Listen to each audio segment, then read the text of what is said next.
रमज़ानुल मुबारक से पहले ही मस्जिद नबवी में मोतमिरीन की आमद का रिकॉर्ड टूट गया।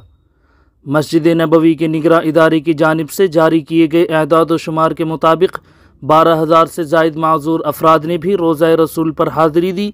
इन अफराद को खुसूसी सहूलियात फ़राहम की गई थीं। रमज़ानुल मुबारक की आमद है और इससे कबल ही दुनिया भर से आशिक़ान रसूलुल्लाह सल्लल्लाहु अलैहि वसल्लम मस्जिद नबवी में हाज़िरी देने पहुँच रहे हैं। मस्जिद नबवी के उमूर के निगरां इदारे के मुताबिक एक हफ़्ते में 55,80,000 से ज़ायद मोतमरीन ने रोज़ा रसूल पर हाज़िरी दी, जबकि 3 लाख से ज़ायद खुशनसीबों ने रियाज़ुल जन्ना में नमाज पढ़ने की सआदत हासिल की। मस्जिद नबवी के निगरां इदारे की जानिब से जारी किए गए एदाद व शुमार के मुताबिक 12,000 से ज़ायद माज़ूर अफराद ने भी रोज़ा रसूल पर हाज़िरी दी। इन अफराद को खुसूसी सहूलियात फ़राहम की गई थीं। इसी तरह मस्जिद नबवी की लाइब्रेरी से 11,753 अफराद ने इस्तिफ़ादा किया और मदीने में होने वाली मुख्तलिफ़ नुमाइशों और अजायब घरों में भी हज़ारों अफराद ने शिरकत की।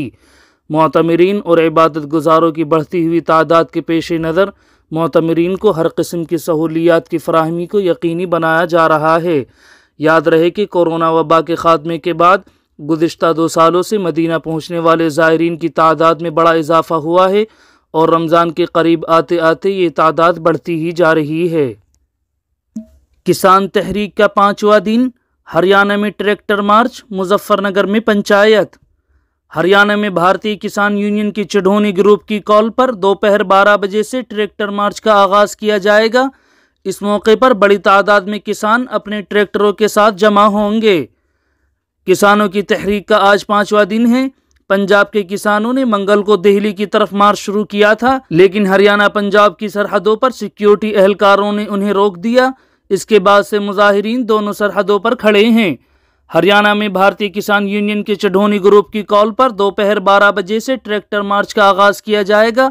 इस मौके पर बड़ी तादाद में किसान अपने ट्रैक्टरों के साथ जमा होंगे। किसान अब भी अपने मुतालबात पर डटे हुए हैं। दरअसल संयुक्त किसान मोर्चा SKM ने कहा, वज़ीर आज़म लोगों को बेवकूफ़ बनाने के लिए शंभू बॉर्डर पर मुश्तइल मुजाहिरीन से खुफिया बातचीत के लिए वज़रा को भेज रहे हैं।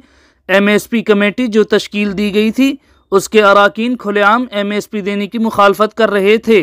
उन्होंने उस वक्त तक अपना एहतजाज जारी रखने का आज़म किया है जब तक उनके मुतालबात जैसे कि कम अज़ कम इमदादी कीमत, MSP, किसानों के लिए कर्ज माफ़ी और किसानों की खुदकुशियों को ख़त्म करने का पूरा नहीं कर दिया जाता। दूसरी जानिब भारतीय किसान यूनियन मज़ीद हिकमत अमली के लिए 17 फरवरी को मुजफ्फरनगर के सिसोली में पंचायत मुनाकिद करेगी।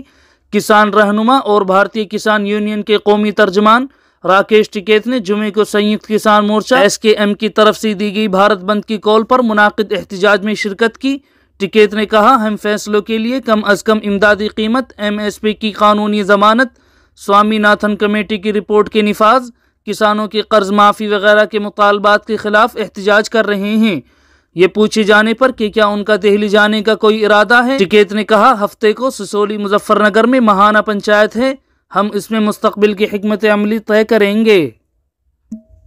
वाराणसी पहुंची भारत जोड़ो नैया यात्रा, राहुल गांधी ने कहा, मुल्क में खौफ की फ़ज़ा। राहुल गांधी की क़यादत में जारी भारत जोड़ो नैया यात्रा यूपी के वाराणसी पहुंच गई है। यहां के लोगों से खिताब करते हुए राहुल गांधी ने कहा, मुल्क में नफ़रत का माहौल है, ये मुल्क नफ़रत का मुल्क नहीं है। मैंने भारत जोड़ो यात्रा में कन्हैया कुमारी से कश्मीर तक पैदल यात्रा की। अपनी यात्रा के दौरान मैं हज़ारों लोगों से मिला। मुल्क में खौफ की फ़ज़ा है। राहुल गांधी ने पैदल यात्रा के दौरान लोगों से मुलाकात करते हुए खिताब किया। इस दौरान उन्होंने कहा, मुझे भारत जोड़ो यात्रा शुरू किए 1 साल हो गया है। मैं कन्हैया कुमारी से कश्मीर तक पैदल गया। 4,000 किलोमीटर की इस यात्रा के दौरान मैं हज़ारों लोगों से मिला। आपने देखा होगा कि लाखों लोग पैदल यात्रा में चले। यात्रा में अगर कोई धक्का लगने के बाद गिरता तो हुजूम उसे उठा लेता, हुजूम उसकी हिफाजत करता था। किसान आए, मजदूर आए, छोटे ताजिर आए, बेरोज़गार नौजवान आए, उन्होंने अपने ख़यालात का इजहार किया जो उनके दिलों में था। वो मुझसे अकेले मिले और उसके बारे में बात की। राहुल गांधी ने मज़ीद कहा, जब छोटे ताजिर मुझसे मिलते थे तो कहते थे कि हम डरते हैं कि कल क्या होगा। मैंने पूरी यात्रा में कहीं नफ़रत नहीं देखी। BJP के लोग आते थे, RSS के लोग आते थे। जैसे ही वो यात्रा में आते प्यार से बोलने लगते थे। ये मुल्क मोहब्बत का मुल्क है, नफ़रत का मुल्क नहीं है। ये तब मजबूत होता है जब यकजा होकर काम करते हैं। राहुल गांधी ने मजीद कहा है, मैं यहाँ अना के साथ नहीं आया, मैं सर झुकाकर गंगा जी के पास आया हूँ। भारत जोड़ो यात्रा के दौरान भी सर झुकाकर चलता था। मैंने अपनी यात्रा से पहले टीम को बता दिया था कि यात्रा में बहुत से चैलेंजेस होंगे। लोग मुझसे मिलने आएंगे, गरीब लोग आएंगे, अमीर लोग आएंगे, सब आएंगे। जो भी आए उसे लगे कि मैं अपने घर आया हूँ, अपने भाई से मिलने आया हूँ। मुझसे उसकी मुलाकात प्यार से होनी चाहिए।